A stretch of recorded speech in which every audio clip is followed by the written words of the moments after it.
This man just paid $6 million for a banana. This man sold it for 35 cents. One of them is a billionaire genius. The other works 12-hour shifts just to survive. You probably think this artwork is a joke. It's even titled Comedian by its artist, Maurizio Catalan. You think it's just rich people being extra again. You want to get angry. You want to call it a scam.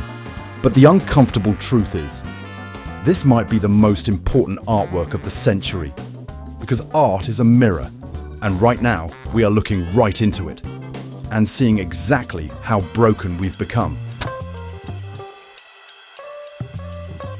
November 20th, 2024, Sotheby's, New York.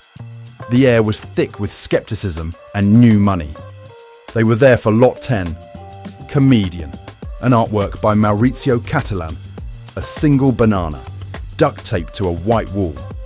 If art is the comedian, the joke is what happens next. The auctioneer, Oliver Barker, opened the bidding at $800,000. It was meant to be a moment of levity. It became a war. Within seconds, the price didn't just climb. It exploded. 1 million, 2 million, 3 million. The crypto whales had entered the chat. The room became a gladiator pit between the online bidders and a single, relentless bidder on the phone. By the time the price hit 4 million, the laughter in the room had died. It was replaced by a strange, nervous energy. Even the auctioneer began to crack under the absurdity. "Don't let it slip away," he joked, wiping his brow. But then he said something that perfectly captured the madness of the moment. $5 million for a banana. These are words I never thought I'd say. He wasn't joking anymore. Finally, the hammer fell in dollars. And with fees, the total cost was $6.24 million. The room erupted in cheers. Phones were raised. The headline was secured. But while the people inside were celebrating the magic of the market, just outside the door, the man who made it possible was standing in the cold. And he wasn't cheering.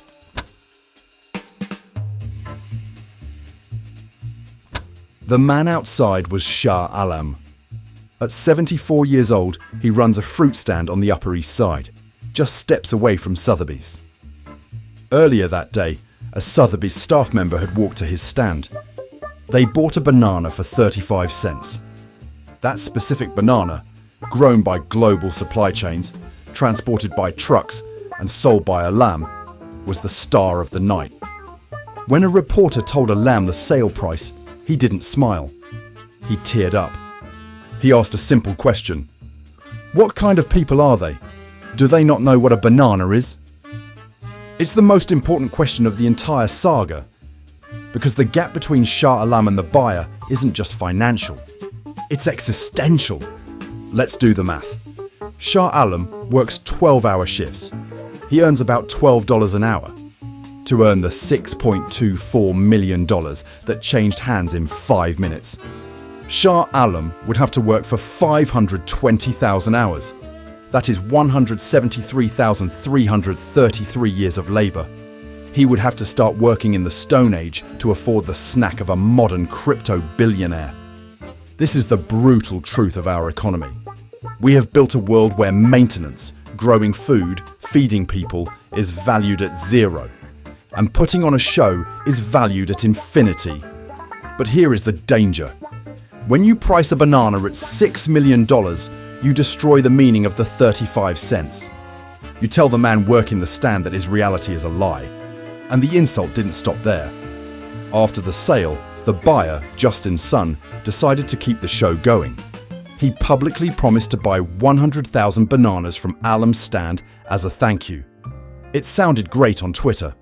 The audience applauded the performance. But in the real world, it was a nightmare. Alam works at a small street stand. He doesn't own a warehouse. He doesn't have a fleet of trucks. He physically cannot store 100,000 bananas. They would rot in the street before he could sell them. Sun's offer was the ultimate proof of the disconnect. He tried to patch a structural inequality with a PR stunt. He tried to force the logic of the show, where numbers scale effortlessly, onto the physical world. But reality doesn't work like a blockchain. And the man who bought the banana has a very different idea of how the real world works. So, who is he?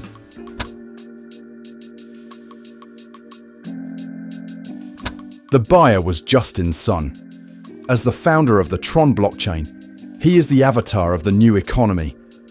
Instead of making his billions building factories or shipping goods, he made them by putting on a show.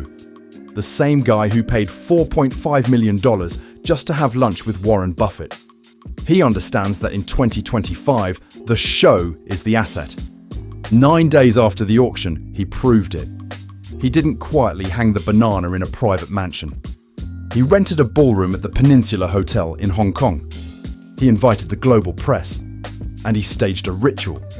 Standing on stage, with the banana taped behind him, Sun didn't talk about art history. He talked about NFT. He explicitly compared the banana to digital tokens. He argued that the physical object is just a host. It's temporary. It rots. It's weak. The real value, he argued, is the cultural consensus, the meme, the certificate. And then, to prove his point, he did the unthinkable. He ripped the banana off the wall. He peeled it, and he ate it. To the old world, this looked like destruction. But to Justin Sun, this was a token burn. In crypto, burning a token means destroying it to increase rarity and prove value. By eating the banana, he was destroying the physical reality to prove that the financial reality was indestructible. He was showing us that the receipt is worth more than the thing it purchased. But the performance didn't end there. While chewing, Sun made a specific, bizarre claim. "It tastes much better than other bananas," he said. And then he claimed he could taste a hint of the Gros Michel, a species of banana that went extinct in the 1950s. Now, you might think he's delusional, but this was a troll. He was openly mocking the valuation while confirming the hallucination. He was telling us that at $6 million, you aren't paying for flavor. You are paying for the power to rewrite the world. He was showing us that his wealth allows him to hallucinate a better reality than the one we live in. And perhaps he can. Perhaps for $6 million, the banana does taste like a ghost. But the truth remains, it is still a hallucination. It is not reality. He paid a fortune to access a fantasy. But here is the twist. Justin Sun didn't write this script. He was just the actor. The artist was a man who has been laughing at us for 30 years. Maurizio Cattelan isn't just an artist. He is a saboteur. His entire philosophy is built on a single, dangerous idea. Laughter is a Trojan horse. He believes that if he can make you laugh, he can lower your defenses. And once your defenses are down, he can smuggle in the ugly, uncomfortable truth. He doesn't critique the system from the outside. He infiltrates it. He forces the establishment to pay millions of dollars to mock itself. Look at his track record. In 2001, he created him. From behind, it looks like a small child kneeling in prayer. But when you walk around the front, you see the face of Adolf Hitler. He forced Jewish collectors and museums to confront the banality of evil in their own living rooms.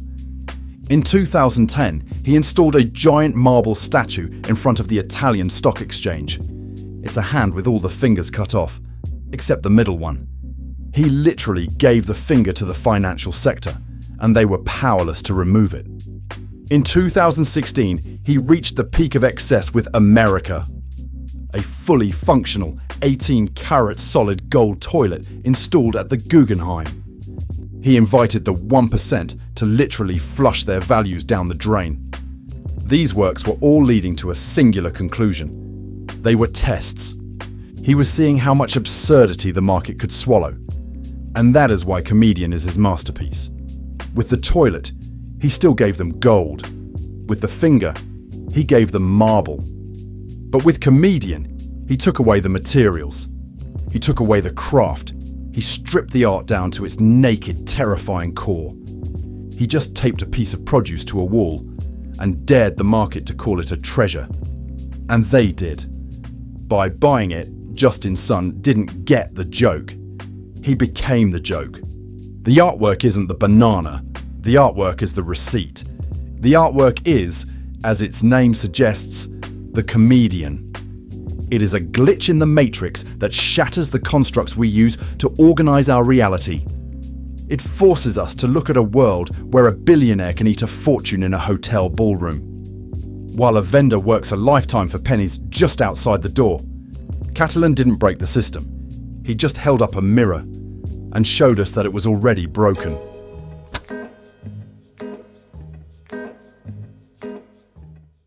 So, is comedian a joke? Yes, but the joke isn't on Justin Sun, and it's not on the art world. The joke is on us.